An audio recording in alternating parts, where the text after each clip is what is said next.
The federal government shutdown nearly a week old, and a potential default of the Treasury now looms in just 10 days.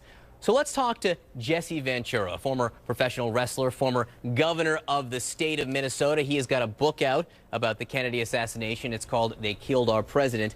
He has also been talking about running for president himself.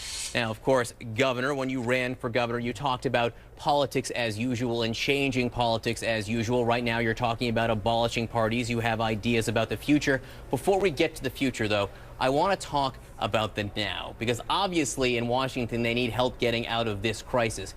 What would you advise them to do immediately, today, tomorrow, to solve this? What would I advise? Sure. Pass the bills. Pass the bills. Pass the bills and put the government back working and get us cover our debt so that we're not in major trouble on all this stuff. Clearly, it shows these parties care more about themselves and their contributors than they do the American people. You say these parties, though, but there are critics. Gangs, I should call them, because they use the term party. In actuality, they're gangs. Democrats say if there were a vote on the continuing resolution to fund the government, it would pass right now. Do you think they are right? I don't know, because I don't sit in Congress, and I don't know how many votes are out there. But you think there should be a vote right now? Absolutely there should be. And on the debt ceiling? Absolutely there should be. They should be doing their jobs. And do you care about the Obamacare angle? Do you think it's right and proper that it be included in the discussion? Yeah, I believe bills should stand on their own, that they should have no amendments to them, no caveats to them. Let each bill stand on its own, vote them up or down. But these are all ploys by the two gangs to run our government in a horrible fashion. You call them gangs. Is any one gang, in your view, at this moment more at fault for the situation we're in? Well, I lump them both together because it really doesn't matter who you elect. They've created a system based upon bribery, the concept of bribery.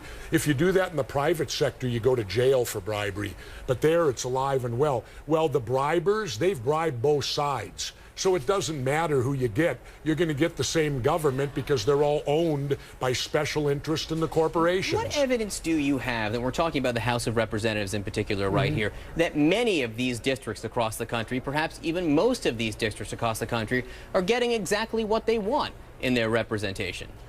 Well, maybe they are. How can you prove they are?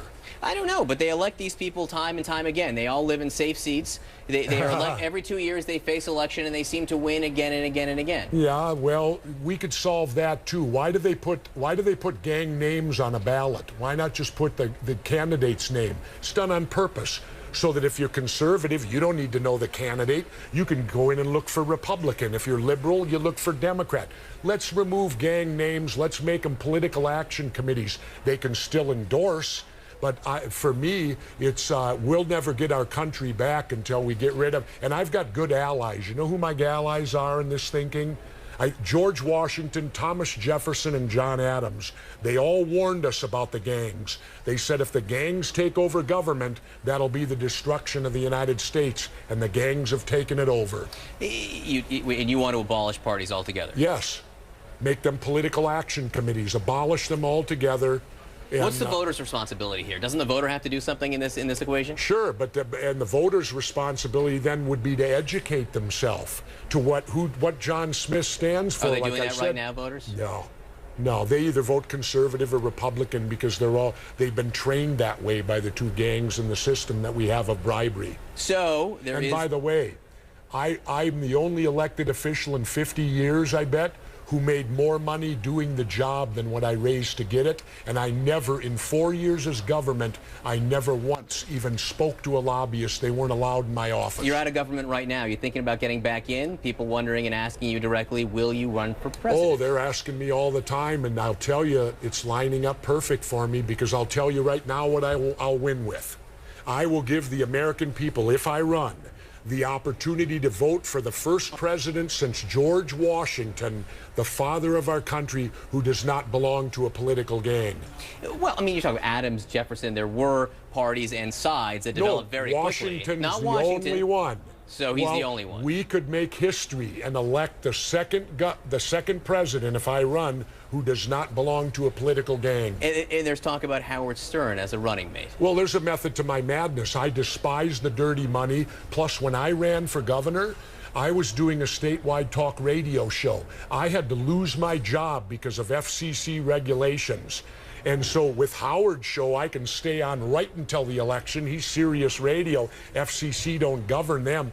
Plus, we could appeal to Howard's listeners to merely send us all $20. And that way I can continue staying clean because I don't accept PAC money and I don't accept special interest money, and $50 ain't going to get you much of an audience. Has he told you he's willing to do it?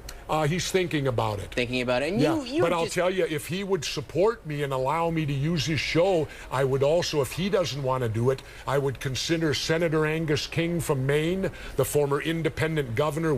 He and I were the only two independent governors, so it very well could be a Ventura King. Have you talked to Angus King about this? I have not. So this is news to him right now if he's Well, listening. he knows that I'd pick him because he's the only guy I would trust. Now, you criticize politicians for playing games a lot. Are you playing games with us right now? Are you serious? What are the odds you run for president? I don't know. 50-50. 50-50? Yeah. That's pretty high. Yeah, 50 I might, 50 I won't. When do you want to make that decision by? We have to make it pretty soon because the difficult thing is this. I would have to get ballot access in all 50 states. The two gangs already have it in all 50 states. See, they make the rules. That's what makes it difficult. It's like playing a football game, and then at halftime they'll change the rules on you. So I would have to get ballot access in all 50 states, and I must be allowed in the debates. But they control that, too. The Democrats and Republicans control who can debate. And it's simple. If I can debate them, I can beat them. A yes-no decision by the end of this year? I don't know. All right, thank you. You're not going to pin me down on something like that. I live in Mexico right now, and I have a new job. I'll be working for the richest man in the world, Carlos Slim, because I can't get a job here in the media, but he's giving me one in Mexico. So I will be broadcasting to the United States off the grid, much like we broadcasted Radio Free Europe, where you got to be outside the country to get the truth to the country. We're much like East Berlin today. I cross that border driving every year. The only thing missing are the tanks at the border, and I'm sure they're on their way. When you do make that decision, Governor, I hope you do come back and tell us. We appreciate you being here today. I'll be happy to do it. Governor Ventura, thank you so much for joining us. Up next.